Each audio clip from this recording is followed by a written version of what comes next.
Welcome to this explainer. Whenever we're watching the absolute highest levels of global sports, what we're actually seeing on the pitch is really just the tip of the iceberg. We see those thrilling late-game winners, the dazzling footwork, the lifted trophies, right? But today, we're going deep below the surface.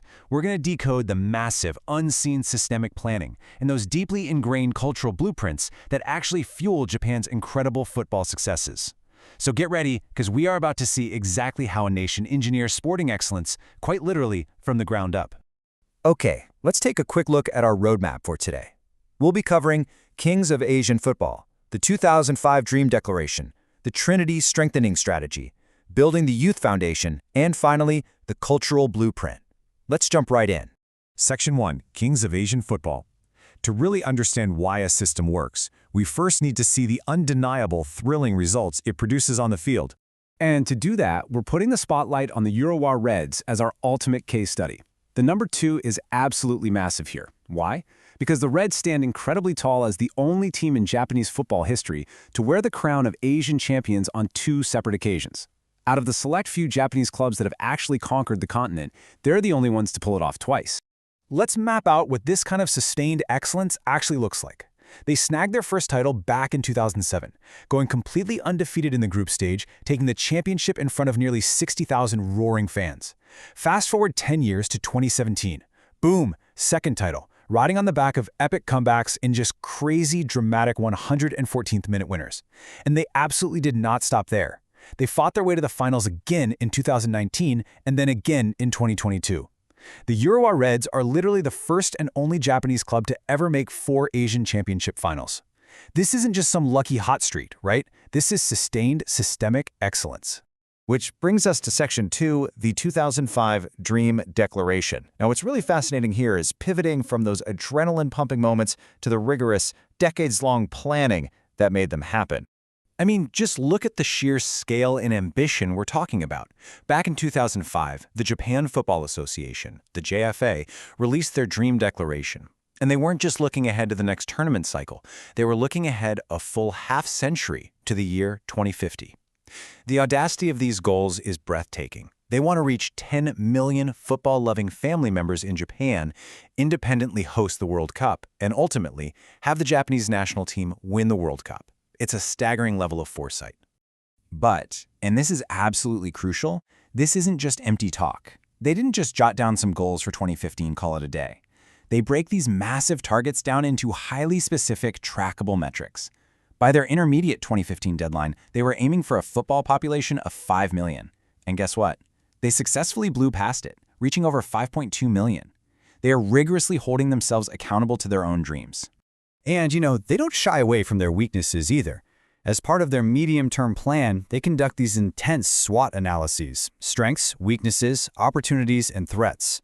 They're actively evaluating massive, real-world national hurdles like Japan's severely aging population or the declining numbers of youth teams. Instead of just ignoring these demographic challenges, they treat them as strategic variables that have to be planned for. It is an incredibly pragmatic approach to such a lofty dream. Moving right along to Section 3, the Trinity Strengthening Strategy. Let's see how all this planning translates into the specific, interlocking mechanics the JFA uses. This brilliantly illustrates their core philosophy, perfectly named the Trinity Strengthening Strategy. It's a 3-pronged approach focusing on representative strengthening, youth development, and leadership development. The real game changer here is that these aren't isolated departments working in silos. They feed directly into one another. Knowledge from the national team cascades down to the youth. That youth development informs exactly how leaders are trained. And it's all tied together by the ultimate goal of popularizing the sport. It's like a giant, perfectly synchronized puzzle. A truly vital engine within this trinity is the Technical Study Group, or the TSG. This is a dedicated analytical body that basically watches global tournaments, like the World Cup, specifically to extract lessons for Japan. They identify short, medium, and long-term issues, and then they disseminate that data out to coaches nationwide. This guarantees the entire nation is constantly learning, adapting to global trends, and aggressively avoiding stagnation. They're basically benchmarking themselves against the world's absolute best, 24/7. All right, Section 4, Building the Youth Foundation. Zooming in even further, let's focus on the base of this Trinity strategy, the massive grassroots pipeline. The Japanese football talent development model is incredibly comprehensive. It transitions so seamlessly, starting right at the absolute base with regional campus and school football, climbing up through regional training centers, all the way to the elite football academies and professional clubs.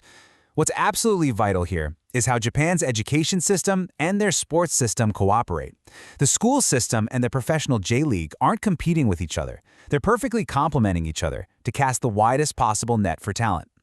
And as these young players ascend that pyramid, they aren't just playing random pickup games. They're taught through exact phased developmental standards. First up, they build basic strength and skill. Then they're taught autonomous judgment, basically how to think for themselves on the field. Next comes strategy and individual combat capability. And finally, they are pushed to meet world standards. It's a highly logical, step-by-step curriculum implemented across the entire nation. But hey, building elite players obviously requires elite leadership, right? You can't have a standardized curriculum without standardized teachers. And that is exactly why Japan created a highly structured, tiered coaching system ranging from C all the way up to S. An S-level coach handles professional and U18 teams, while D-level coaches handle the U6 to U10 age groups. And remember that technical study group? All of these coaches receive regular training based on those global trends identified by the TSG. Now, the crucial takeaway here is in the numbers. Out of over 77,000 certified coaches in Japan, over 55% hold a level D qualification. So why does that actually matter? Because it means Japan is intentionally flooding the grassroots level with formally certified coaches. They are guaranteeing a flawless, standardized educational foundation for the absolute youngest players. They don't just hoard their best coaches at the top. They make sure the base of the pyramid is overwhelmingly supported. It's brilliant. And the sheer scale this system produces is honestly staggering. 150,000. That's the number of players participating in the Japanese high school football league alone every single year. We're talking over 4,000 schools nationwide, broadcast live on 43 national TV stations, with finals at Tokyo Stadium drawing crowds of up to 50,000 fans. It is a massive cultural event that has produced literal global superstars, like Keisuke Honda. Finally, let's hit Section 5, the cultural blueprint. Let's zoom all the way out to examine the deep cultural bedrock supporting this whole ecosystem. Because let's face it, a system without a soul can only get you so far. You see, the Japanese style of play is deeply, deeply tied to their inherent national culture. They aren't out there trying to copy the physical size or sheer brute strength of other nations. Instead, they leverage their own cultural strengths to forge what they call a strong collectivist football spirit. On the pitch, this translates to a style defined by a high-level skill, rapid agility, meticulous organization, diligence, and just an unbreakable toughness. It's quite literally their national resilience manifesting in the sport. Their ultimate philosophy really captures this perfectly. In Japan, the definition of an elite player goes way, way beyond just winning matches. The goal of their academies is holistic humanistic education. They want to cultivate people who take responsibility for society, leaders who won't just dominate the football world, but who will go on to cultivate and improve future society itself. It's all about building confident, capable human beings first and athletes second. Which brings us to our final thought for this explainer. We've seen the meticulous metric tracking, the seamless youth pyramids, the grassroots coaching floods, and that deep cultural alignment. The JFA has built one of the most comprehensive sports ecosystems on the entire planet. So, as we look toward the future, ask yourself, can a 100-year systemic vision, built on an unbreakable cultural foundation, truly guarantee a World Cup victory by 2050? Well, time will tell. But as we've seen today, Japan is leaving absolutely nothing to chance. Thank you so much for joining me, and keep questioning what lies beneath the surface.